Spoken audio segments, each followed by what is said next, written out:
I think the graduate experience is always based on the strength of your program. Yes, there is a culture that sits behind any business, but ultimately the culture is also tied to the organisation itself. Okay, welcome everybody to the Talent Download podcast. Delighted to be here today. Darren Lancaster, CEO of Amberjack, and I'm really, it's great to have our guest here today, Kema Davies, who is one of the global program leads for early careers at Hiscox. We're going to have a great conversation today, getting to understand a little bit more about her. Her experiences, a really interesting background working across lots of different industry sectors and how that is associated to early careers. So I guess my first question is, let's find out a little bit more about yourself and your career and what you've done to get to this point. Absolutely. So thank you very much for having me. Pleasure. So Kema, as you said, I've been in early careers for the past 12 years. I've been really fortunate to work across a number of different industries. So I started off in banking, moved over to tech consulting, then back to banking for a stint, and then spent a bit of time in tech and then moved into insurance. Quite often people ask me, sort of how I got into the early career space, and I'd probably say it was an accident. So I left university, I studied accounting and finance, so nothing to do with what I'm doing today, and went to go and work in a retail bank, and then decided to do part of my CIPD. And then as I was getting towards the end of it, a role came up in head office, which was billed as an HR advisor, but when I got there, it was graduate recruitment. And I guess the rest is history, because I spent the past 12 years here now. Yeah, good. And what's your role at Hiscox? What does it involve? Yeah, so I look after the programs for our graduates and our interns. We've got a global program at the moment, and I also look after the recruitment piece too. Good. And it's interesting to kind of hear your career of working across kind of the different sectors. So I similarly fell completely into recruitment. It was IT recruitment for me that I started out my career, and but quite quickly got into outsourcing, and similarly kind of within the financial services sector, but seeing kind of different ways of working across sectors, whether that's pharmaceutical and financial services. But I guess from your experiences, do you see any kind of differences around early careers in the different sectors that you've had that kind of exposure in? Sometimes it's sector-specific differences. Yeah. Sometimes it's just program and the way that they choose to run them. I would say banking and finance generally has a bit more governance and structure around the programs that you have, much bigger volumes. So in some of the places that I've worked in, tend to be rotational programs, right? But you're rotating around a specific business area. So at Hiscox, for example, you might rotate around underwriting. For tech, now that was different. So they came into a role. There was a bit more of a wraparound them when they were in their roles, but ultimately they were a full-time employee at a certain level in the business and part of almost like a graduate alumni. Mm-hmm. So it varies, I'd say, depending on the area. And actually FMCG was quite interesting because what they had was more of a leadership program. So you weren't recruited into a specific business area or role. Actually, you rotated around anywhere in the business, and it was really designed to build kind of agility and resilience and future leaders of the business. And in that rotational program, do you think that's the best way for the experience from a grad perspective or of what you've seen? I think there's merit in both ways. I do think that the way that most organisations, like the direction that they're moving into, everything feels very fast paced. Lots of places are on a sprint to 2030 with changing priorities. And what that means, I think, is the skill set that we need to build within the graduates is different now. So you need to build resilience, you need to build agility. And I think the rotational part of the program can really help with that, because it's helping you to understand different business areas really fast, but also, get up to speed and make impact very, very quickly. And I think that's what you need now more so than ever in the business. Probably not just about can you underwrite business, which is yes, important, but it's also, if you need to go over to a different business area, can you survive in that business area? Yeah, I agree. And what's Hiscox's approach, I guess, to early careers? What do they do? Rotational programs? How do they set themselves up? So rotational, for the past few years, the focus has mainly been on underwriting. We do have actuarial, of course, because it's an insurance business, but we may hire into other operational roles. What's been really interesting for 2025 is that we welcomed our first cohort of tech graduates. So that's pretty new for the business. And, most organizations are thinking about whether they can build out data AI skills, and it's quite expensive to buy that talent at an experience level. So, we're thinking about how do we grow that talent ourselves. So it was great to see that. And I think year on year, that program will probably grow. And your approach to it, do you generally run all the programs yourself in-house, or do you look at partners to kind of support you in different areas of the overall process? So from a recruitment perspective, for our graduates, we use Sanctuary graduates, and they will do most of the upfront recruitment for us. And then those final rounds, they come into the business, meet the hiring managers, get a taste of our culture, really. For interns, everything is run in-house by myself and my colleague, which is fun because you're getting thousands of applications. Busy. Yeah, absolutely. Yeah, definitely volumes. For the program side of it, so the majority of that, again, is run in-house, but then we'll have external partners that we'll use for different learning and development opportunities, as well as making sure that we leverage what we've got internally for our grads. Yeah, good. And just going back to the sector experiences, when you sort of reflect and you look at the sectors you've operated with, are there kind of any reflection in the contrast, like working at Hiscox, insurance-based, financial services in the city? My son's 20s, just doing his placement year at the moment. He's in university at the moment. He's doing 5 days a week in the city.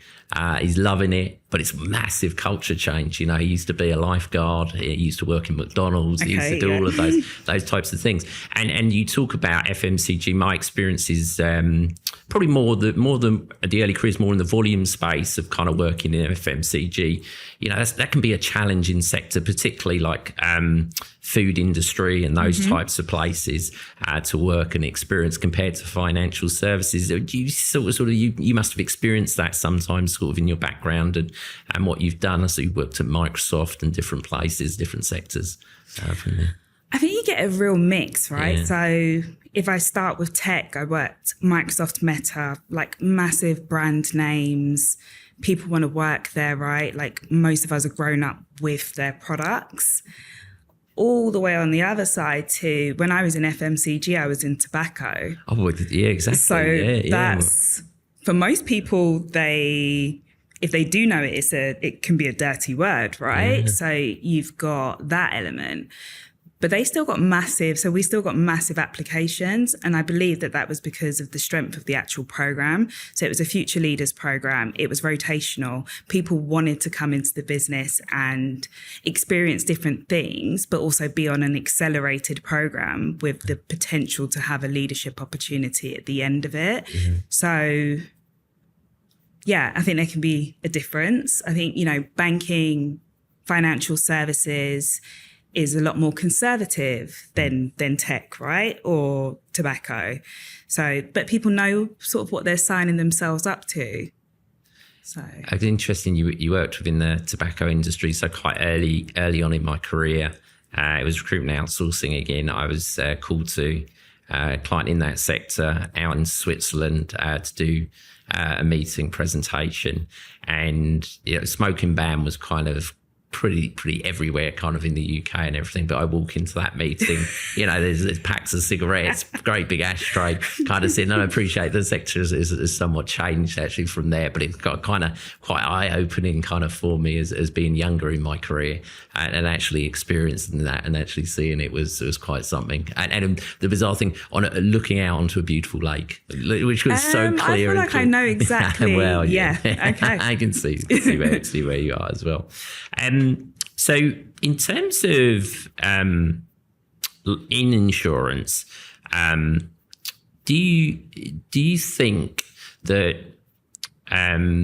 faster paced sectors such as, you've worked within the tech sector and then you've kind of got the insurance sector around it, do you feel the experience, let's say for graduates, is particularly different ultimately for them within that? Or do you actually think, financial services was something that I always wanted to work in when I was growing up, and that was the pinnacle for me to try and get involved within organisations? But what's your feeling regarding that, being in some pretty cool tech places, but then equally within that financial services sector around it? Do you think the graduate experience is better, or how do you kind of see those experiences for them, in your opinion? I think the graduate experience is always based on the strength of your program. Yes, there is a culture that sits behind any business, but the culture, tech might have a different culture to financial services, but ultimately the culture is also tied to the organisation itself. So it really depends on the strength of the program, I would say. I think, graduates are pretty savvy in choosing what programs are right for them. So is it, like I said, in some of the other tech places, they would go into a full-time role. Some people are happy. They want to go on to a full-time role and maybe get a little bit of like extra TLC as a graduate, but ultimately they're in the business. Some other people want to be on a rotational program, part of a scheme, bit more sort of pastoral care. And you will choose that based on what you feel you need as a graduate. I think it's up to us to really help them understand the differences between those programs and, what you'll get out of one versus what you'll get out of the other. But, people quite often want to go into, it's definitely like this back in the day, but you wanted to go into finance because that's where the money was at, right? Yeah. Let's be honest. Yeah, that's true, yeah. But, tech also pays, right? But I would say that finance feels a little bit more stable than tech these days. So you also need to think about, job stability. Yeah. And how do you, your experiences within financial services to a certain extent, I think you can see it within life sciences, is the regulation piece that kind of comes in within those sectors, which, some sectors don't have to operate within. Do you change anything in terms of the early careers because of that regulation piece, or does that kind of come later in training in the organisation to make sure you're kind of picking that up, or there's things you need to think about? Yeah, yes, financial services is more regulated, but, when I worked at Microsoft, it was uber important that, data was kept safe, right? That's one of the things that we absolutely prided ourselves on, which is no different from if you're in a financial services. I think it's just slightly different regulations, but still regulated either way. What I would say is different in insurance is probably the emphasis on your professional qualifications. So if you're an actuarial, you become chartered. So you might not have that if you're in tech. It's not to say that you're not learning anymore, but there may not be much of a focus on this professional qualification to become a fully fledged underwriter. Yeah, got you. And just at Hiscox at the moment, what's the biggest challenges you're facing at the moment? I just read one of the Institute's papers that came out last week. I think they were talking about the application rate sort of 20 years ago to one job was 32, I think, or somewhere near that. I think we're up to 135, 140 maybe applications. But what's your world feel like? How are you seeing things? Yeah, I don't think that this is unique to my world, but absolutely like massive applications. It's easier to put in an application now. Obviously, as the application process goes on, there is more investment that is needed. But in the upfront, you might be getting thousands of applications. But I see a steeper drop-off point than what I've seen before when it comes to the points in the application that might require a little bit more work. So you have to think about how do you I guess, like, how do you combat that, right? Like, the teams aren't necessarily getting any bigger, but the applications are becoming larger. So it's what tech can you put in that process to kind of help you along the way? So definitely more volumes than ever before. But I think the job market generally is challenging. Like, this isn't just a graduate thing, right? You know, if you go and look at any job on LinkedIn, it's been up for a couple of days, it'll be over 100 people have applied, like at no matter what level it is. So I think, the job market generally is a little bit tougher. Yeah, one of my experiences working with a financial services organisation, just putting out a PA applications for a PA to come in, which was relatively straightforward, utilised some specialist job boards to get applications through, and you could generally fill the role. But the problem that you have now is the applications are so high that come in. How do you protect the brand ultimately? So it kind of becomes a decision sometimes to say, are you better to kind of headhunt that PA role ultimately and go and search that person rather than have to deal with the mass sort of applications come through. And I think our world, where we're used to volume applications, early careers, then obviously we can sort of protect that through the use of different technologies to kind of that can assist us. But ultimately, the number of applications coming through is changing the way I think that we need to look at what we do and how do we approach that.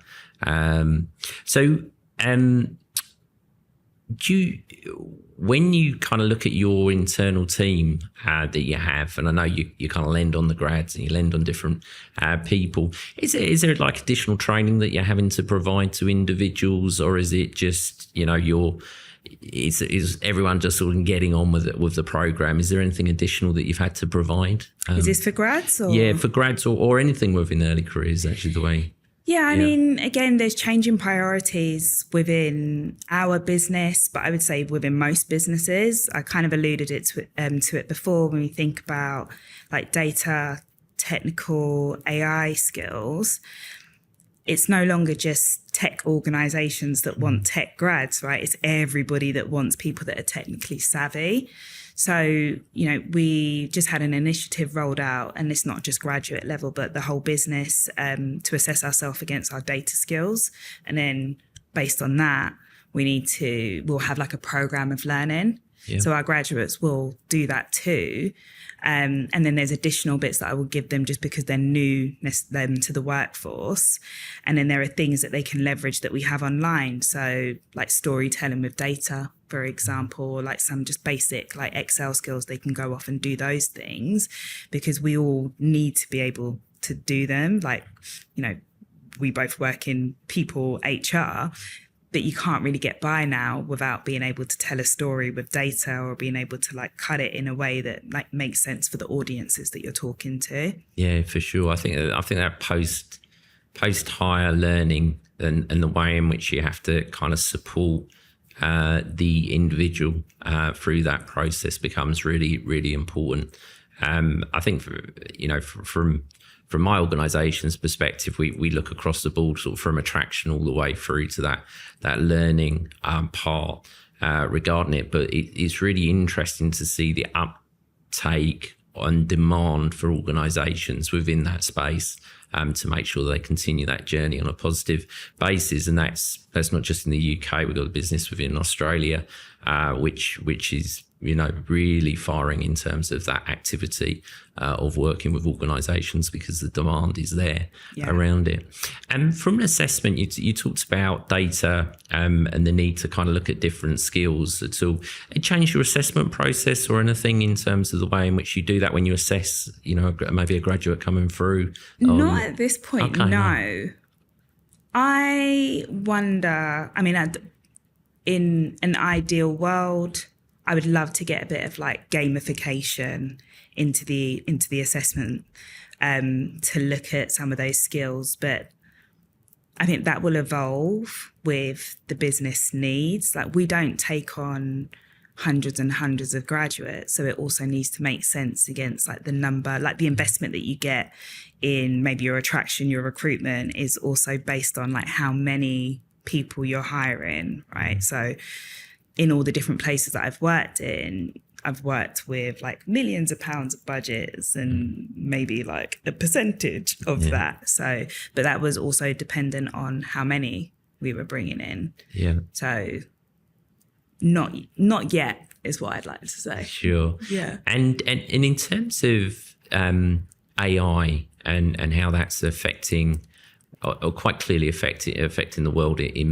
of work in many different ways regarding it. But I think AI in the application process, we've been on different journeys at different stages, i.e. trying to protect against candidates utilising AI in the assessment process, and how do we do that and how do we manage that. But there's obviously quite a lot of discussion at the moment regarding AI in the screening part regarding the process. I just wonder what your views were regarding that and where Hiscox are on that journey.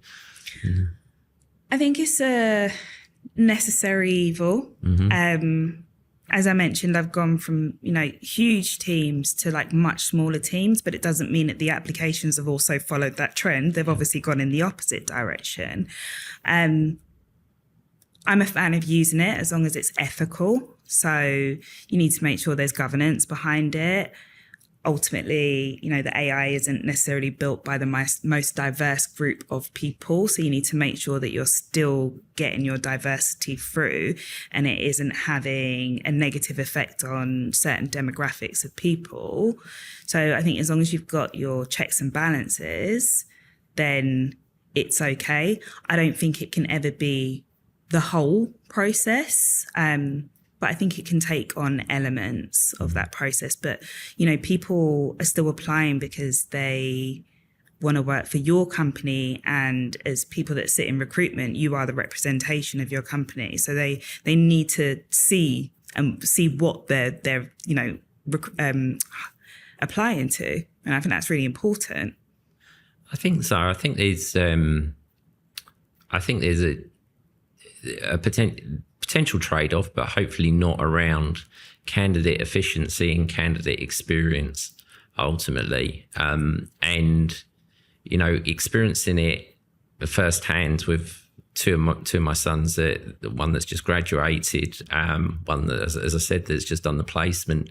The experiences within the overall process has been quite diverse in terms of how they actually feel as a candidate, and as an individual, they're super excited, regarding the next stage of their career. They're potentially making applications to some really sort of pristine sort of logo type organisations, but often getting lost within the process, around that.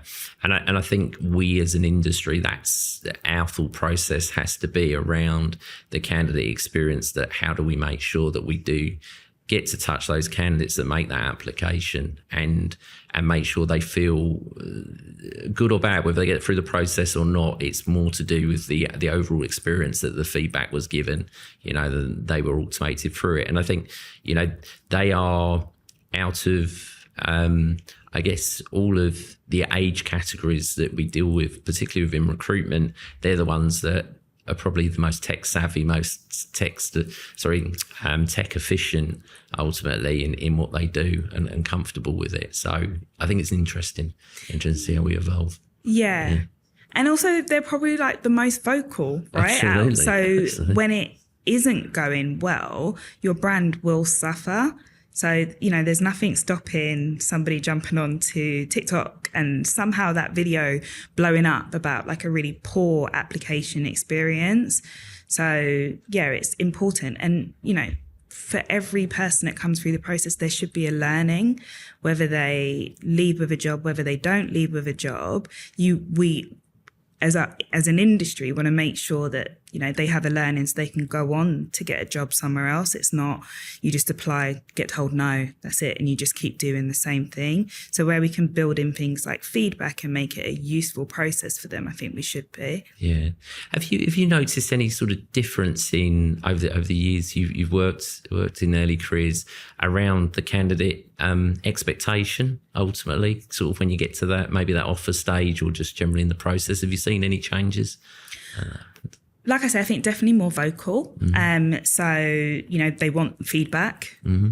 For a number of years, they've always been told to sort of ask for feedback, but now there's definitely an expectation that they would get feedback. People asking more questions. One of the questions I find really interesting is, like work-life balance, for example.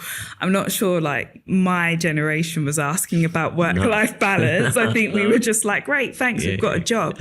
But it's really important to them. Hybrid working. So when I first started work, you just went to the office every single day and that was like pretty normal. But the ways in which we work are important to them. Promotion, like how quickly will they get promoted? How much will they learn? So I would definitely say that there's a lot more expectations from them. It's not just thank you for the job. It's what happens afterwards. How am I going to be treated? What's my opportunities? Yeah. And I think from our perspective of, I'm working with clients, you're obviously directly internally within an organisation, the technical nature of early careers hiring is quite specialist, around it. And sometimes you get the claims, specialist hiring, headhunting kind of type approach is more specialist. Personally, I don't agree, but I'm interested to know your thoughts regarding that. I always say, so as an early careers kind of specialist, you're kind of jack of all trades. Yeah. I don't want to say master of none, but you are spread across lots of different things. I do the attraction, I do the recruitment, I onboard them, I look after them for program management, I offboard them, any ER issues, I will need to manage those. So I would say that we're pretty specialists, right? And we have to have a great understanding of lots of different areas of the business. We also work with, most of the time, all of the hiring managers. So I might have hiring managers globally across different business units. So I have to have at least a decent understanding. So I think it's unfair sometimes when people say that we're not quite as like specialist. We just have to have a broader understanding, I would say, of like the whole business. Yeah. And do you think, insurance sector, generally Hiscox business, there's been evolution sort of and changes within the sector and the business. Have you've had to adapt to those changes? Is there ways in which you've had to do that or anything? Is there sort of updates you've had to do within your processes or anything? I think we're going through change right now. Definitely going through change right now. It'll be interesting. I see the graduate program probably evolving quite a bit in what we do in the next couple of years.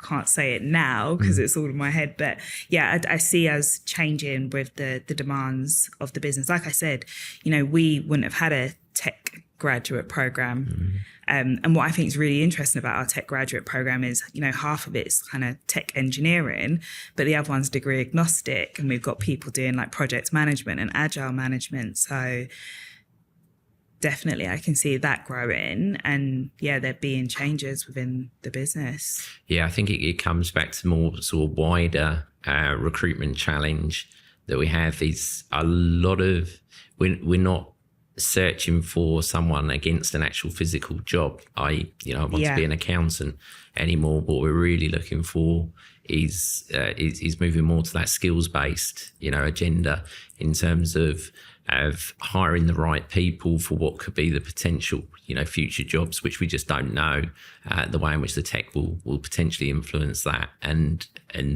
the capability of the individual, the attitude, the outlook regarding the individual that we hire becomes more important overall to the process. I always find there's a report that I read, it's probably like year on year, and it asks graduates, what do you think employers want? And their top things are always like commercial acumen. Yeah. And then it asks employers the same thing. And employers always say resilience, right? So, and I find that quite interesting. But, that's where the fact that we even have like a rotational program, I think actually builds some of that agility, some of that resilience, because the way that the world is changing and the world of work is changing now, you need to be able to go and fit over in that business area instead of maybe that this one. I think you need to be a lot more open, a lot more flexible about where your career can take you. Like now more than ever, I think it's like the squiggly right line rather than just kind of like the straight ladder. And that's just because I always say it to graduates, when you're thinking about your career, don't focus so much on a role. Think about the things that you really like doing and just build up that skill set, because you don't know where it's going to take you. Yeah, for sure. And how well do you think sort of your hiring community, the business leaders, are sort of adapting and changing their outlook to potentially, more of a skills-based, agenda? I think it's quite challenging ultimately around it. I think in classify us as HR just for the general, we talk about it quite a lot now. Ultimately, I just don't know how well that sort of translates sometimes to the hiring community as well. And then we have challenges basically working in generically like recruitment generally and kind of educating them from there. I think it's a journey, is what I will say. I think it's a journey, because I think, the business will be worried also about the right here and now and some of those gaps that you're not filling by not recruiting X person for X role. But I also believe that there are other entry points where you can grow, so let's say apprenticeships, for example. You can start to build some of the homegrown talent to go into specific roles, because for a few years while they're on program, they will be in those roles, right? Because it's got to align to whatever apprenticeship that they're on. And maybe the different areas of the business, maybe early in careers, can be more of that kind of fluid, flexible talent. Yeah. But I also think it's about how you collaborate with the business to make those decisions. And maybe sometimes that's where the challenge is, right? Because people are having conversations in X room over here, but by the time it gets to the business, maybe some of those decisions have already been made. Yeah. And if you don't bring people along on the journey, that's where I think you can sometimes get resistance. Yeah, agree. And we persuaded you to come onto this podcast at a recent event. You were talking about diversity around it. I'm very pleased you came on around it. But it's just interesting to understand a little bit, I guess, about what you talked about on that panel and general thoughts process where we are at the moment around diversity. Yeah, so got some very interesting conversations. So it was about the DEI landscape and how global policy can impact what businesses are doing. So when we talk global policy, I think we're referring to what happened in the US and the removal of some of the DEI programs that they had and what sort of impact that's having on UK business, if at all, right? So I would say the landscape looks different. I can't necessarily speak for Hiscox. I've only been there for a year. But what I will say is there is investment there. We have a global head of DEI. Some businesses have gotten rid of their DEI people. So I know, having someone there, it's very important to us. But, I've worked in other businesses where you can kind of see like the funding disappearing from some of the initiatives. I've been really fortunate in my career to also work, to sit on like a few leadership roles within employee resource groups. And you've seen the budgets go from being these big, massive budgets where you can do lots of really interesting and cool things to becoming smaller and smaller and smaller because the investment just isn't there anymore. But I also think that it's not just about global changes.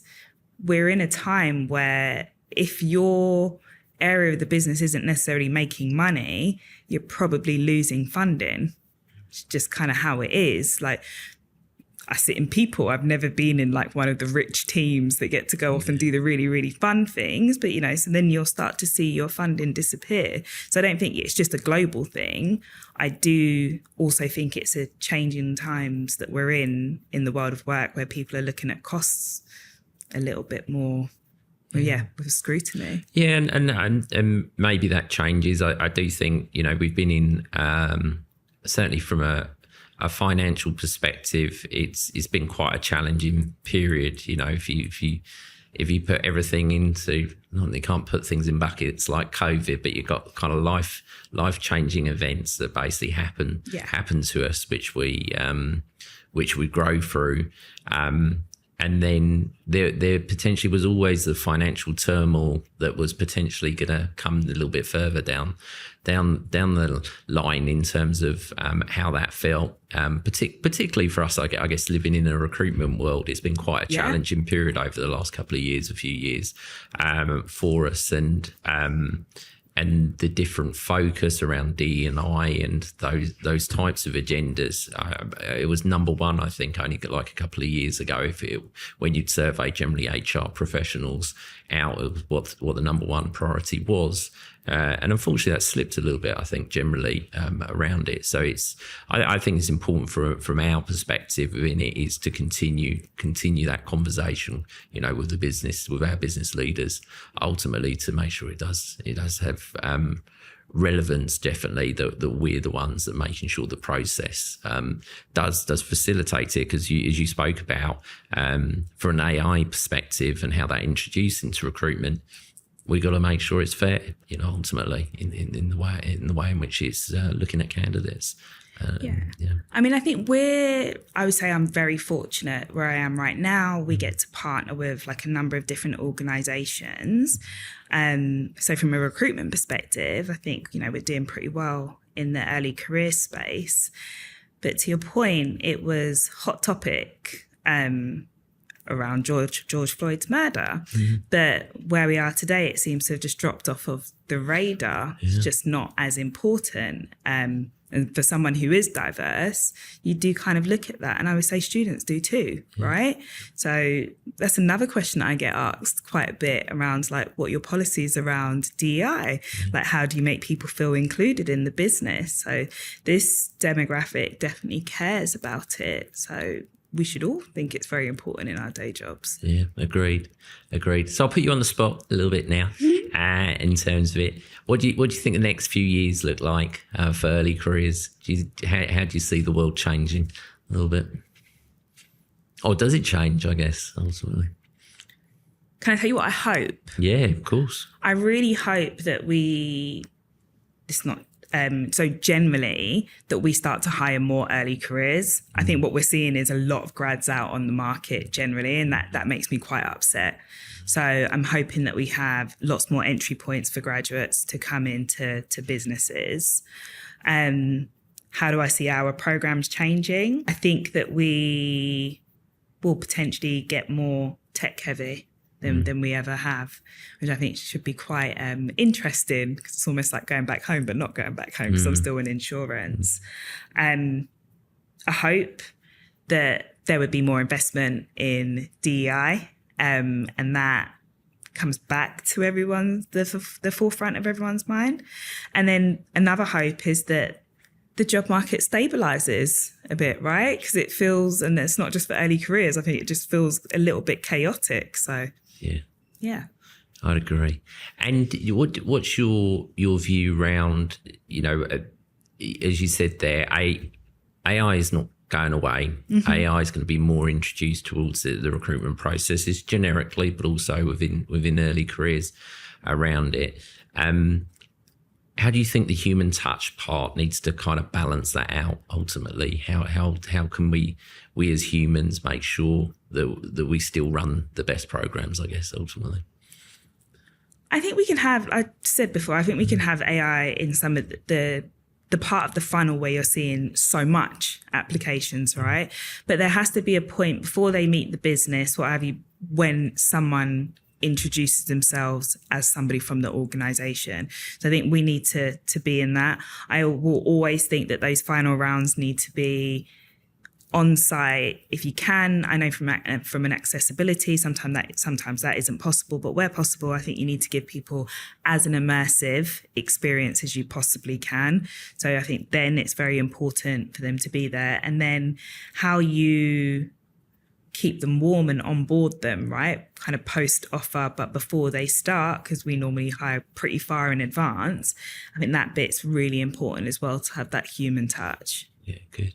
And You've been in early careers, the years worked at different organisations. What advice would you have for someone that was actually entering into early careers recruitment? I think soak up as much knowledge as you can. Listen to the podcasts, right? Like there's lots of different events and that you can go to. I think generally as an industry, as people, we're quite good at like sharing. So, reach out, go and find people that are doing the same jobs and go and talk to them. One thing I would say about early careers is that it's forever changing. So you should always be learning.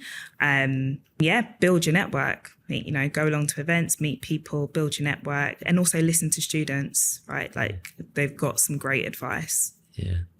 And maybe a final question from me is, what excites you most about the future of early careers? Maybe it's at Hiscox, maybe it's just generally as a sector.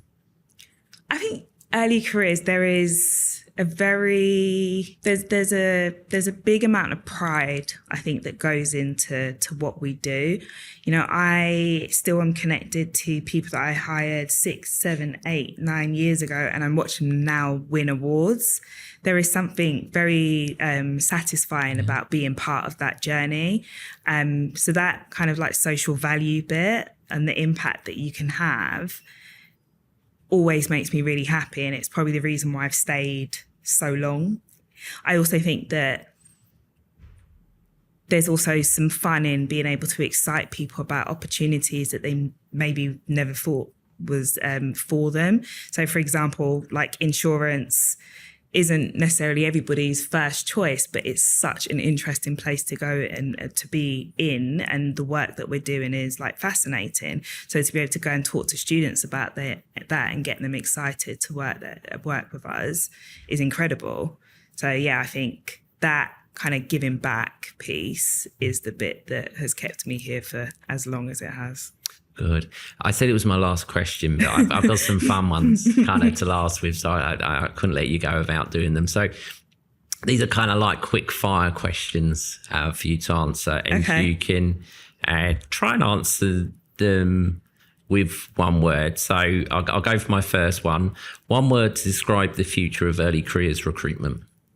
Innovative. The most important skill for tomorrow's graduate. Resilience. One thing you wish every candidate knew before applying. Their why. And finally, your proudest moment working in early careers. Changing the demographic of Microsoft's graduates. Yeah, good on you. Well, listen, thank you so much for your time. Thanks for coming down to talk to us today. I hope everybody enjoyed who listened to it. Hopefully we can have some future conversations, understand what's your career really with interest of how it proceeds in front of you as well. So thank you everybody for listening today. Thank you for having me.